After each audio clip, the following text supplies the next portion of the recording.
Hola, mi nombre es Samuel Ruiz de Persia Abogados y el día de hoy les voy a explicar cómo llenar un contrato de arrendamiento, de esos que te encuentras precisamente en las papelerías, ya que muchas veces llenan este contrato de arrendamiento, pero queda mal llenado y después es difícil reclamar el cumplimiento de ese documento. Por eso quédate que te lo voy a explicar.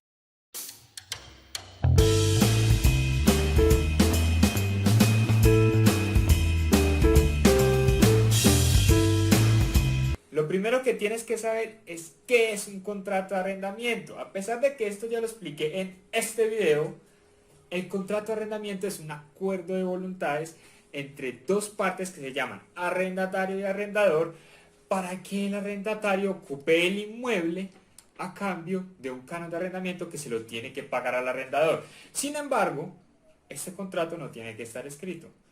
Pero si no se hace escrito, este contrato después es difícil para el cobro y ahí es donde se vuelve un problema para que se pueda posiblemente hacer exigible en cualquiera de sus cláusulas.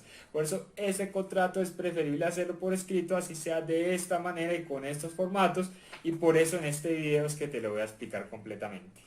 Para elegir a nuestro arrendatario, a nuestro inquilino, yo les aconsejo que hagan un buen estudio de deudores. Este estudio de deudores se hace para saber qué solvencia tiene esa persona o personas a las que se vaya a arrendar el bien inmueble, y hay que hacerlo siempre que se vaya a realizar un contrato de arrendamiento. Por eso ojalá nunca dejen de hacer uno de estos, pero este estudio es muy extenso de explicar y se los aseguro que se les voy a explicar en un video posterior, así que por favor suscríbanse para que no se pierdan ninguno de estos videos.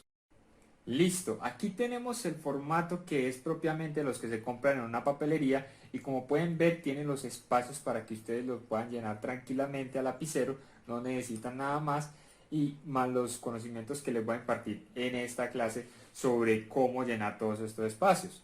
En este primer espacio donde dicen los arrendatarios es la persona o personas que van a ocupar el inmueble. Estas personas, digo de esta forma personas, porque puede ser una o varias.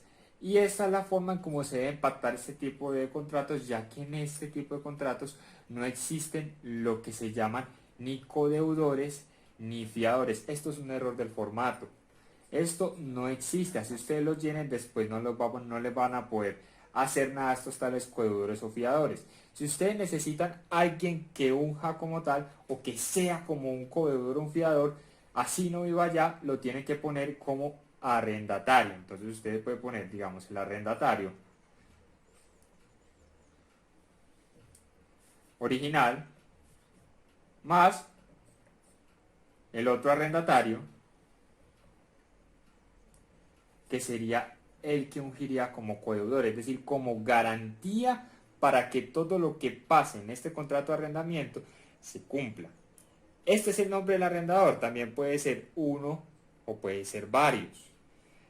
No, la norma no especifica que tiene que ser una sola persona, pero sí es una sola parte. Entonces usted puede decir prácticamente lo mismo, que puede ser un arrendador o pueden ser dos arrendadores. Propiamente esta figura del codeudor y del fiador no se usa en los contratos de vivienda urbana, es porque la norma de la ley 820 de 2003 dice que la única forma de garantizar el cumplimiento del contrato de arrendamiento es el contrato mismo. Entonces propiamente estas figuras no se pueden utilizar aquí, y por eso tampoco se pueden utilizar figuras como la letra de cambio, el pagaré o cualquiera de ese tipo de documentos que pueden exigirse después el pago de los mismos ante un juez. De igual forma, pues si se hace este tipo de esquema, como les digo, el del arrendatario, cuando son varios arrendatarios, se puede utilizar uno que unja como un garante del pago del mismo contrato de arrendamiento. En esta parte de aquí ya se pone es la ciudad de donde son domiciliadas las personas que van a firmar el contrato de arrendamiento, es decir, tanto arrendador como arrendatario. Entonces, aquí dice que mayores de edad y vecinos de, podemos decir, de la ciudad de Medellín. Hemos acordado celebrar conjuntamente el siguiente contrato de arrendamiento, basado en estas cláusulas.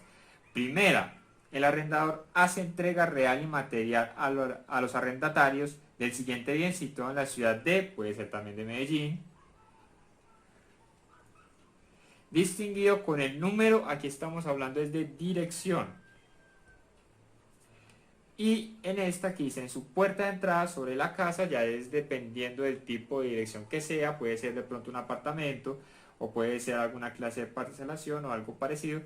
Y aquí entonces se tiene que distinguir adecuadamente. Ya a partir de aquí que dice y qué linda, en este y qué linda ya tienen que ser muy cuidadosos porque ya son la cabida y los linderos. Esta cabida y linderos aparecen casi siempre en el certificado de libertad en la primera parte. No siempre van a aparecer ahí, hay algunos que no lo traen y por eso se tienen que ir directamente a la escritura pública donde siempre van a aparecer la cabida y los linderos. Pero casi siempre aparecen ahí. Esta parte es importantísima porque es que si no existe ella no hay objeto del contrato. Y si no hay objeto del contrato, como lo he dicho en videos anteriores, no existe el mismo. Eso es un requisito de existencia del contrato de arrendamiento. Y si ese no lo trae, el contrato no queda sirviendo para exigirse ante un juez. La cláusula segunda dice que el término de duración del presente contrato es el de. Este espacio está diseñado es para el término que es convencional. ¿Qué quiere decir que sea convencional? Que las partes pactan cuánto va a durar este contrato. Si las partes no pactan la duración del contrato, la norma suple el vacío y le dice que el contrato de arrendamiento va a durar un año exacto a partir de la firma del contrato. Eso de los términos tanto convencionales como legales ya lo he explicado en videos atrás, pero en este funciona exactamente igual. La 820 suple el vacío en caso de que no se pacte. Pero si lo pactamos, podemos pactar si queremos 2 años y no hay ningún problema. Luego aquí dice, a partir de la fecha de la firma del mismo, empero, si una vez vencido el término estipulado, ninguna de las partes manifestase su intención de darlo por terminado, este se entenderá prorrogado por términos sucesivos e iguales al pactado con base al artículo 6 de la ley 820 del 2003. Esto quiere decir que si ustedes, por ejemplo, como parte arrendataria o como el arrendador no hacen el preaviso, que generalmente es de 3 meses antes de que se cumplan los 2 años, pero en caso de que por ejemplo ustedes pacten un término de preaviso mayor, lo van a tener que hacer mucho mayor, ¿cierto? Van a tener que hacer ese preaviso, digamos, si ustedes pactaron 4 meses de preaviso, pero si no lo pactaron, tienen que ser al menos con esos 3 meses de preaviso. En este punto, si no lo hicieron con ese plazo, el contrato se entiende prorrogado por un término igual. Es decir, que aquí este contrato ya no duraría 2 años, sino que pasaría a durar 4 años. La cláusula tercera, el valor del canon de arrendamiento será el de. Este será el de, es un valor convencional. Es decir, es el que pacten las partes de cuál va a ser el canon de arrendamiento. Este tiene un tope y ese tope lo pone la misma ley que es la 820 del 2003. Y este es igual al 1% del valor comercial de la vivienda. Digamos, si usted tiene una vivienda que vale 80 millones de pesos, usted no puede cobrar más de 800.000 pesos mensuales por el canon de arrendamiento de esa vivienda. Ahora bien, usted puede tranquilamente cobrar 900.000, 1.000.000 de pesos, 1.100.000 por el valor de ese canon de arrendamiento. Pero usted se ve de pronto en peligro de que el arrendatario lo demande más tarde por un reajuste del canon de arrendamiento y usted se vea obligado a devolverle a ese arrendatario los valores extra que haya pagado el canon de arrendamiento, más perjuicios si los hubo y hasta intereses que le tenga que devolver. Entonces, en este orden de ideas, lo más recomendable es que usted siempre tenga una valoración de su inmueble en cuanto a valoración comercial, que eso lo hacen empresas especializadas para eso, no es muy costoso, pero ese valor es importante porque desde ahí va a partir el valor del canon de arrendamiento. que en este caso le vamos a poner que son 800.000 pesos para que no se nos caiga el ejemplo. Y continuamos con los enunciados. Son 800.000 pesos mensuales pagaderos en forma anticipada dentro de los 3 primeros días de cada mes, durante el tiempo en el que ocupe o esté por su cuenta el inmueble a cualquier título. La cláusula cuarta, se fija la suma de, otro espacio, por incumplimiento a este contrato. Esta cláusula es la que famosamente se llama cláusula penal o tasación anticipada de perjuicios. Esta tasación anticipada de perjuicio tiene un límite para las obligaciones civiles, que es el doble de la obligación. Es decir, si yo debo 2 millones de pesos, yo puedo poner como cláusula penal 4 millones de pesos tranquilamente. Sin embargo, este tipo de obligaciones son las que se llaman obligaciones sucesivas en instalamentos o periódicas. Entonces, como son periódicas, hay una obligación por cada mes. Entonces, en el contrato de arrendamiento de vivienda urbana, por disposiciones jurisprudenciales y legales, no puede superar los 3 cánones de arrendamiento. Entonces, si usted va a poner un incumplimiento a esta persona del contrato, no puede ser superior a 3 cánones, que en este caso serían entonces 2.400.000 por incumplimiento a este contrato. Perfecto.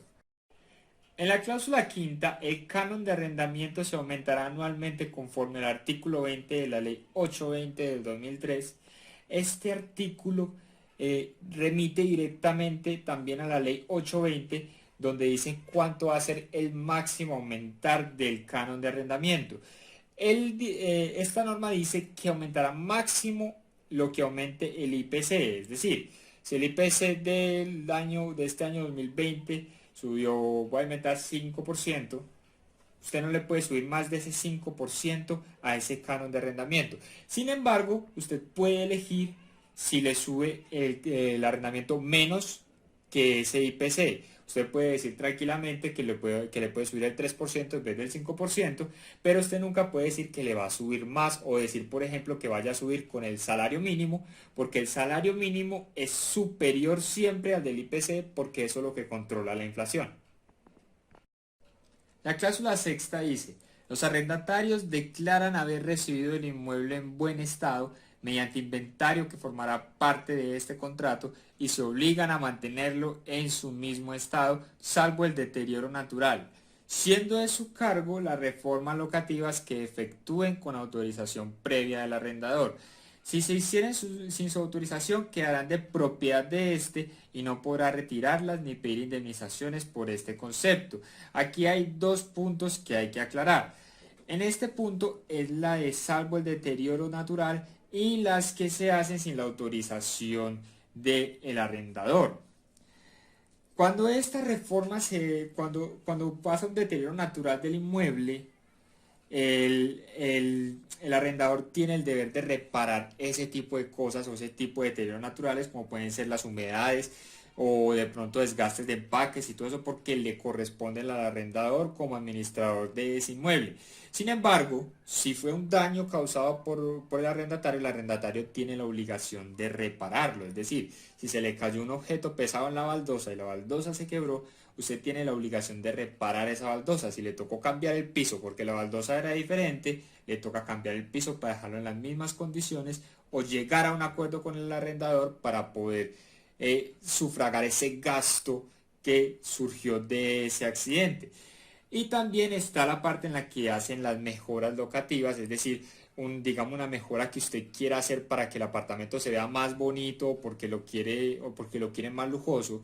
Un ejemplo puede ser de pronto una base del televisor donde sea plegable, pero que definitivamente no se pueda separar de la pared, o de pronto una barra que haya sido fijada a uno de los muros de la cocina donde no se pueda separar sin dañar el muro. Esas reformas locativas pasan a ser parte del inmueble y el arrendatario después no puede pedir que se le restituya o una indemnización por ese concepto porque las hizo sin la autorización del arrendador. La cláusula séptima dice: es obligación de los arrendatarios pagar los servicios de agua, luz, alcantarillado, teléfono, TV, cable, etc. a las empresas públicas o entidad encargada de estos servicios, así como exigencia de la policía e higiene municipal.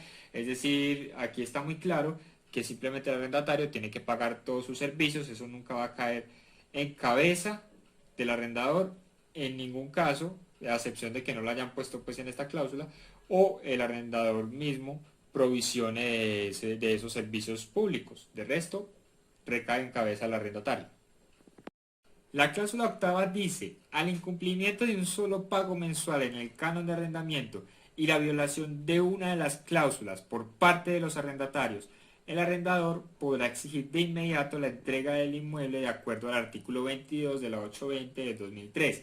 En tal virtud, los arrendatarios declaramos que desde hoy nos constituimos en deudores solidarios por el saldo o valor de los cánones de arrendamiento que quedemos a deber, luego desocupar o entregar el inmueble al arrendador. Esta parte de aquí trata es del proceso de restitución de inmueble arrendado. Es un proceso cuando el arrendatario incumple alguna de sus obligaciones, se inicia ese procedimiento, pero es un procedimiento demasiado extenso que no voy a explicar en este video por esa misma razón, y por eso lo explicaré en un video más adelante. Por eso recuerda que te debes suscribir para que no te pierdas ninguno de nuestros videos. En esta parte de aquí es donde dice que son obligados solidariamente los arrendatarios, no hay necesidad de ponerlo porque ya la norma cubre el vacío, pero igual aquí lo puso el formato y tampoco está de más que lo hayan estipulado ahí, y tampoco desentona con el contrato. La cláusula novena dice, no podemos los arrendatarios subarrendar ni ceder a ningún título el inmueble sin autorización escrita del arrendador, ni ocupar con personas o animales que sufran enfermedades infectocontagiosas, ni guardar material explosivo dentro del inmueble. Igual que la anterior, esta cláusula ya la suple legalmente la ley 820 de 2003, donde le dice que está prohibido al arrendatario subarrendar el inmueble y no hay necesidad de estipularla. Queda bonita en el contrato, pero no hay necesidad de estipularla. Lo que sí es necesario estipular es si se autoriza el subarriendo. Cuando autoriza el subarriendo en el contrato, debe sí o sí quedar estipulado por escrito. En la cláusula décima dice, en caso de que los arrendatarios quedaren a deber sumas de dinero por facturación de empresas públicas o privadas que tengan que ver con el inmueble que se arrienda, bastará la simple cancelación por parte del arrendador y declaración juramentada del mismo para que estas facturas presten mérito ejecutivo por dichos valores. Este mismo enunciado también es algo que suple legalmente la 820. Sin embargo, es bueno que quede claro para que el arrendador, cuando pague estos conceptos, guarde las facturas y las pueda anexar después en un proceso para cobrársela al arrendatario que haya dejado de pagar estos conceptos. En la cláusula onceava dice, para efectos jurídicos el arrendador queda facultado para dirigir acción conjunta o separada contra los arrendatarios. Esto simplemente es meramente enunciativo, no cambia el sentido del contrato, porque la norma faculta al que es el acreedor a demandar a uno o a todos los codeudores, porque todos son deudores solidarios de esta obligación, como les estaba diciendo, de que los codeudores son los coarrendatarios en este tipo de contrato, pero ese tema de la codeuda lo voy a explicar en otro video porque es un poquito extenso, pero aquí esto es meramente enunciativo. Esto siempre va a ser tal cual dice ahí. En la cláusula 12ª dice, los arrendatarios destinarán el inmueble para vivienda. Esto es importante decir para que la destinación del inmueble así sea que el contrato es de vivienda urbana por todo su contenido. Porque si el arrendatario cambia de destinación del inmueble, es decir, lo utiliza para objetos comerciales, es una causal determinación del contrato de arrendamiento y por eso el arrendador va a poder pedir en restitución ese inmueble arrendado por haber incumplido el contrato.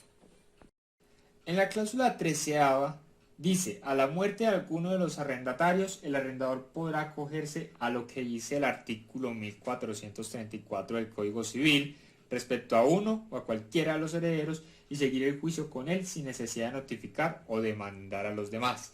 Esto quiere decir que simplemente el arrendador que haya pedido como restitución el inmueble o haya podido cobrar los valores que tenga pendientes de pago del arrendatario, a él se los podrá cobrar a sus herederos en un proceso, no hay ningún problema con ese asunto. Esto es importante que quede claro porque en los procesos de sucesión existe una cosa que se llama el beneficio de inventario, que son beneficios que invocan los deudores y los deudores que son herederos, pero no, realmente no es algo que valga la pena hacer, o mejor dicho, demandar a los herederos, porque habría que hacerse parte del juicio sucesorio y eso sería algo que alargaría mucho la recuperación de esos dineros, y lo mejor es dejar las cosas tal cual y arrendárselo a una nueva persona. En la cláusula 14ª dice: conjuntamente con el arrendatario y con el visto bueno del arrendador, este documento deberá ser firmado y respaldado en todas sus partes por uno o dos codeudores y o fiadores solidarios. Aquí, como ya lo dije anteriormente, hay varios errores y yo se los voy a decir. Este, por ejemplo, no es un visto bueno, es que firma como parte del arrendador. No puede poner un visto bueno porque un visto bueno puede ser simplemente un chulito donde dice el nombre y eso ya es un visto bueno. No tiene que poner su firma autógrafa si la tiene, y si no puede firmar de forma autógrafa, hacerlo por cualquiera de las formas que suple la ley, pero no puede poner solamente un visto bueno. También dice que aquí los codeudores o fiadores solidarios deberán firmar igualmente como el arrendador o el arrendatario. Como les dije, aquí no hay codeudores ni fiadores solidarios. Esto es totalmente antitécnico y lo único que tenemos son coarrendatarios, los cuales firman en el mismo grado del arrendatario justo aquí. En la parte donde dice se firma en la ciudad de a los y del mes de, es importante ponerlo por el asunto de cuando empiezan a contar el contrato de arrendamiento, a partir de él que se va a contar el tiempo del contrato. Es decir, si ustedes pusieron un año, es a partir de esta fecha que empieza a contar el año. Si no lo pusieron, igual es a partir de esta fecha que empieza a contar el año. Como lo expliqué en un video anterior, en el tema de la letra de cambio, también en este es un requisito de existencia para poder reclamar este documento.